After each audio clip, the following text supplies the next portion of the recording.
Alright, it's another day again. So as usual, the shop's gotten in complete disarray from all the work that was done yesterday, and I won't be able to work on this with a sane mind unless I have a clean area to work. So let's clean up, and today we're going to take that water pump that was leaking off and see if we can't figure out if we want to try to reseal it or send it off and get a different one.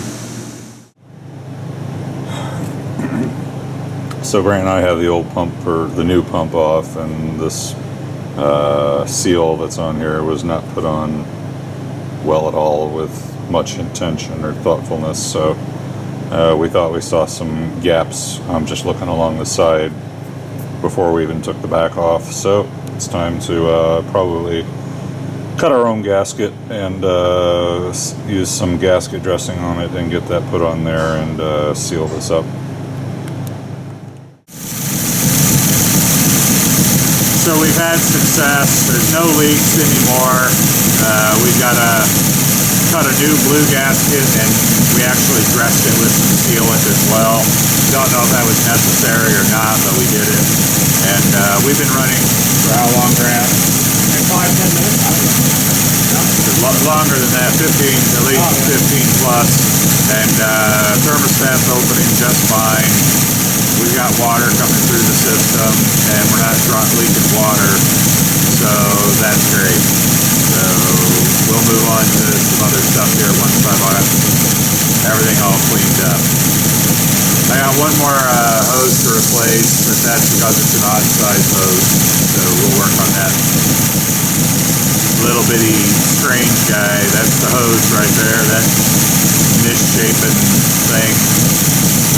The orifice inside the water pump is only like 5/8, but the outer diameter on the water pump there is what? About an inch. So we need to get like an inch size piece of pipe to put on there, I think. Anyhow, signing off. Alright, very good. We've done 2 20-minute warm-ups with full, opening and closing of the thermostat and idling even for an extended period past that without any issues. We're all topped up with fluid, and while I was at it, I went ahead and replaced right here. It's a little hard to see, but now it was a 5/8 diameter hose that was too small. I mean, the orifice is actually about 5/8, but the size of the casting around it, both on the upper and lower, was closer to an inch. It wasn't an inch, it's smaller than an inch, but the hose that had gotten put on there was kind of bent and kinked and pretty restrictive, it looked like to me. So I went ahead and put a 1-inch hose on there and clamped that on there, and that seems tight, and hopefully that may even help improve the thermostat warm up there by giving a little better flow of coolant from the pump down below up to the thermostat housing up above. It seemed to warm up maybe just a little bit quicker. I don't know. It would be a matter of minutes, if anything. It probably didn't make that much of a difference, but the hose was in bad shape, and I didn't see the point in replacing all the other plumbing in the car and leaving one piece of old plumbing left. So we're replaced, and that seems like that'll do all right, and we'll watch it and see how it goes. But every other hose has good return back through it, and there's no other leaks, so I'm thinking we've got cooling managed, and it's time to move on to another system. So today I will be doing changing gears a little bit. We're waiting for some more parts to come in, but I have seat belts, and seat belts are going to have to be installed in this car for safety. It's just a good idea, and Melissa, she really wants to have seat belts, of course, for safety, and a lot of people are retrofitting older cars with seat belts just so that everybody feels safe. And it's a bench seat in here, and I was a little bit concerned about how I was going to do this, but they make bench seat belt kits. Actually, the one I bought from Wesco Performance is almost like you might almost consider it a 4-point harness. because it goes over both shoulders, and then there's a middle latch. It only anchors in 3 parts, but fortunately the manual here has some pretty detailed descriptions on how to take apart the front seat a little bit, and it's going to have to be done in order to get these seat belts installed and to get the belts passed through to do, I think, a satisfactory installation for me. This type of work always makes me really nervous because it has to be clean work, and this is kind of a dirty shop, and one mistake with grease or with taking out seats and whatnot with legs that stick out of there, you can pretty severely scratch some paint and scratch some body work, or you can get some really bad grease into your upholstery that can be very difficult to clean. So we're gonna use this clean plastic on top of a bench and do my very best not to swipe anything around here with the seat when we take this out.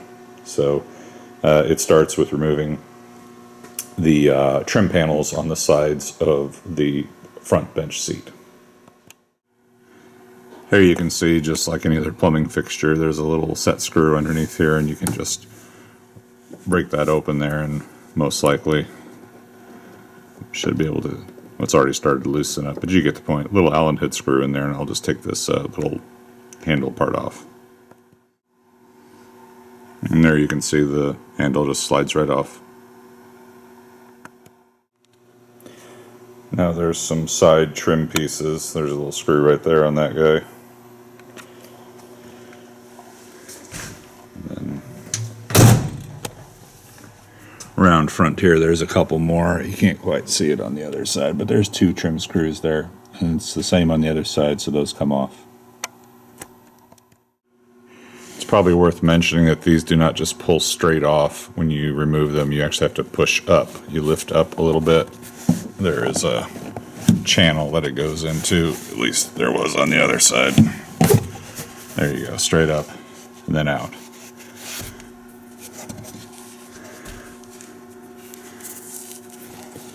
So right there, a little bit of a retention there. All right. There's an additional little trim piece here. It's only held on just by 1 more screw. This one wasn't even connected hardly. There's that screw to be removed. So you go ahead and take these off. Back trim panel will have to come off, which means the hold-on cords are going to have to come off as well. And those are just held on by these little trim screws right here. The trim screws are long, and they're a strong member. They really are meant for holding on to. And when you replace it, see that hook right there? That's the end of your grab rope. So that has to actually get caught when you put your screws back in. It's a sneaky screw, but there's also, after you remove the cords, there's a another retaining screw at each lower corner right there. My screwdriver's actually stuck into it. It doesn't show up very well, so you're just going to have to understand that there's a screw there holding the corners in as well.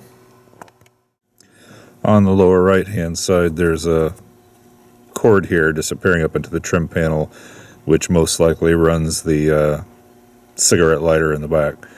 And as you can see, the cigarette lighter is still very much an integral part of the back trim panel, so I'll have to be a little cautious when I try to go for it right now and remove this trim panel off the back. Well, I was getting a little disheartened for a moment because I could not get this trim off. Then I realized there has to be something more to removing this back trim panel, and there is. It's hard to find because it moves and you can't see it, but if you partially close the ashtray here, there's a screw head available that you can see right there. And there's a second one over here somewhere. There it is. So those are holding the ashtray on. And this whole mechanism, which the more I look at it is pretty bad. It needs to be cleaned up a little bit here. And then there's going to be a wire in there as well to be dealt with. So let's take this off and keep going with getting to the getting to seatbelt installation, which I can see is going to wind up blurring with under seat heater once over, because I'm not going to take this back seat apart this far and not do just about everything that I need to get done with the seat or underneath it. And this is what we have when you take the 2 screws off. So the whole thing came out pretty nasty inside there, so I'll be cleaning this up a little bit and spray painting it and trying to clean up what I can. Looks like we got a couple of wire connections right here. One for ground and one for... sorry, I'm looking at more stuff while I'm looking at it over here. I might even have some more take apart going on right here. These things aren't really described very well in the manual, at least I haven't found it in the manual. So we'll see if this trim panel can just come off all in one piece here or not. But this needed to come out anyway and get cleaned. So more stuff to do.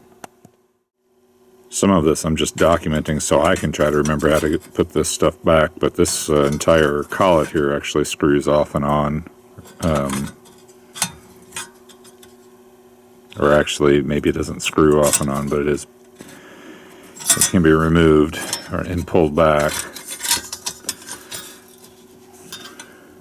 This can come forward by quite a bit, and so hopefully I can do some type of a disconnect here. Maybe underneath here at a junction here and get this guy removed without cutting the wire.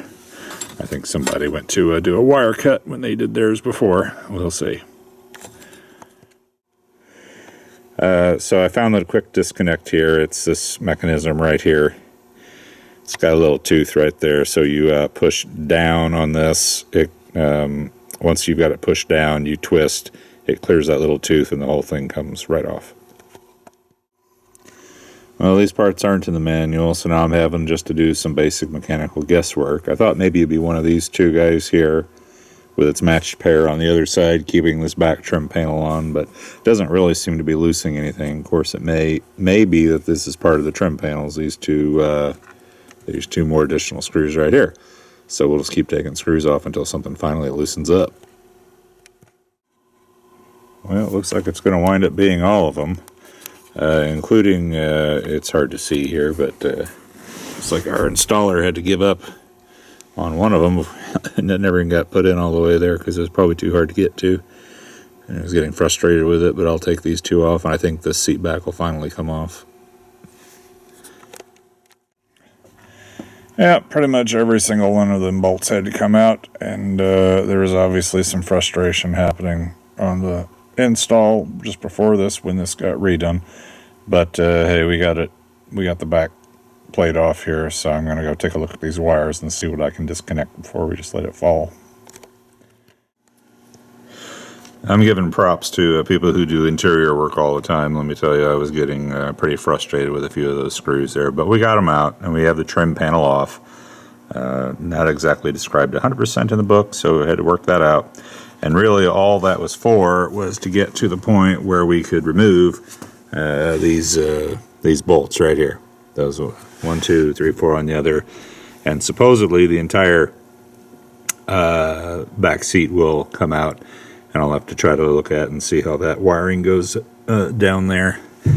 Maybe I can just take it out here. It appears to loom a little bit here on the back seat, but it may be a little more difficult to get out of here than what I think. So we'll see how we connect down there at the under the seat somewhere.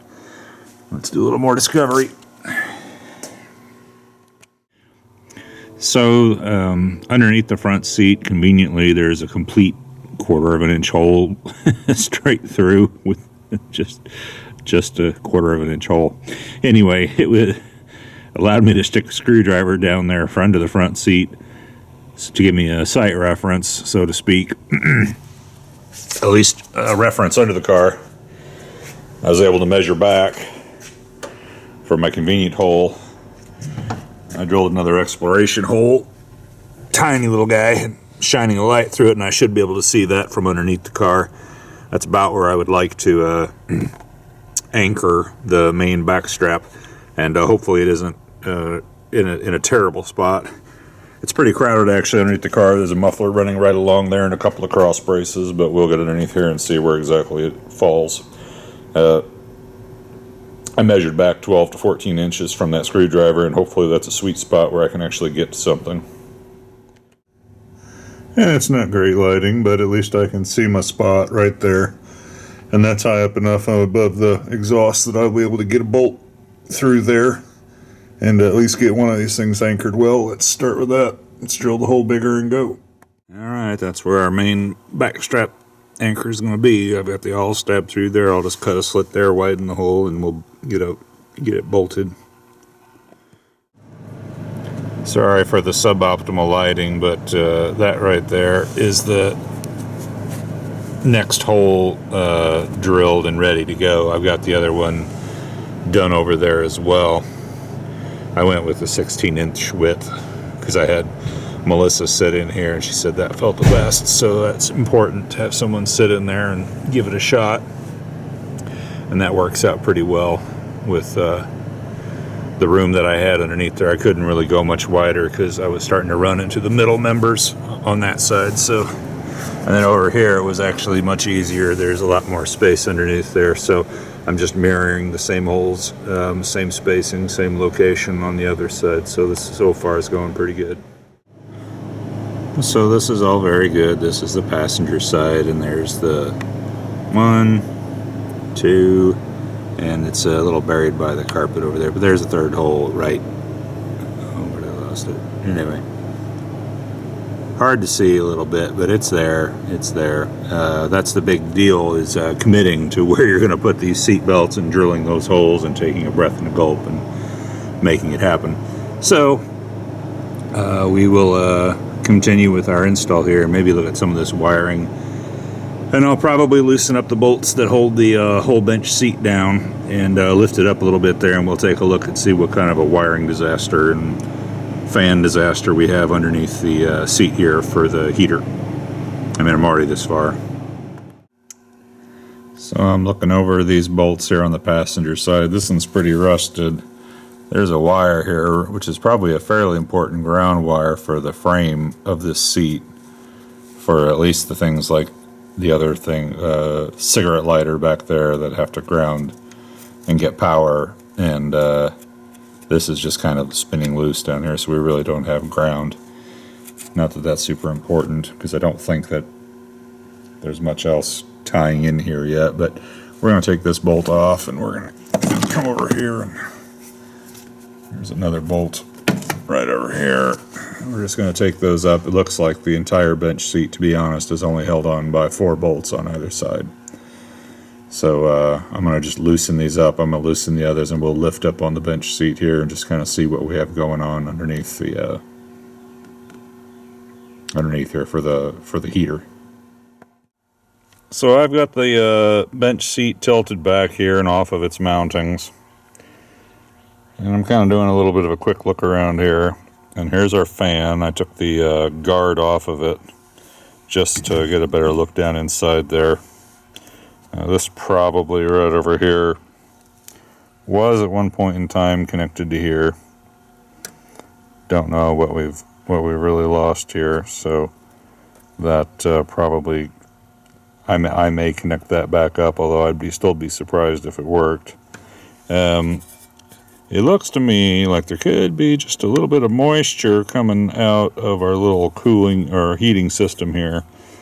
It's very scant, it's very slight.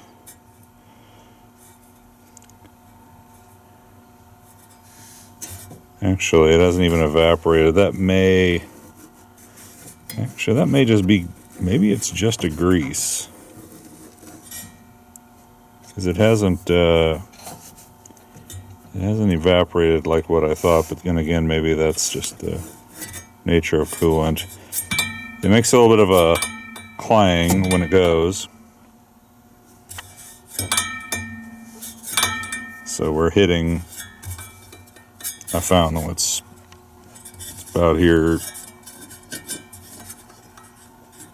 Right there, it hits a little bit. I can feel it. Right in through there, it's kind of bowed out just enough to maybe hit. So This is a bigger project. If I take it out, which I could do, I could probably get rid of some bolts here and pull this out. I'd have a big hole in the bottom. Plus, I would have to bypass, which wouldn't be that big of a deal, but I'd have to disconnect my heater hoses that I just hooked up there and put a bypass down there so they just kind of flow in a circle. And that'll be another project for another day, I think. I'm going to go ahead and put the guard back on there. I'm not even sure if I really want this fan to run, because I think that ticking right there would drive you absolutely nuts very, very quickly. And this will have to be something that'll have to be worked on closer to winter time, probably. So let's go ahead and put our grill back on. I may hook up the wire just for the fun of it, just to see if maybe when I get the fuses and other lights up and running, if this actually turns on and runs. I'd be surprised, but if it does, that'd be nifty. But this is too much to get done today. I'll be happy just to get this bench seat back mounted where it went, and finish the seat belt installation, and we can move on to some bigger, more important things. Okay, we got the seat back installed, and we have the all the seat belts are completely installed in there. So and we've already tested them out, and they seem very secure and very snug. So by the time I put that back on there, and I think I'll actually put it on so that this is actually on the interior here. Pretty much all you'll see is just that strap there at the top, and you'll still be able to get down, and if you ever wanted to adjust some things down there, you could still get under the seat and do that, take out some slack with it. So I imagine that'll be a pretty clean looking install when it's all done, and I didn't have to tear up the interior real bad or try to figure out. There's just no way with those. It's pretty much a continuous glue job there on that headliner all the way down that pillar. I just don't think I could have gotten a side,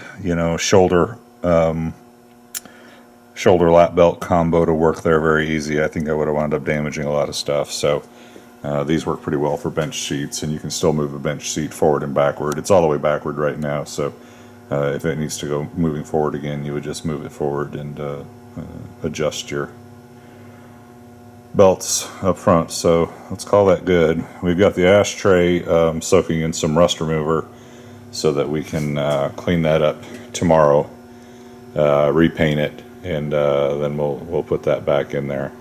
And that was a good day.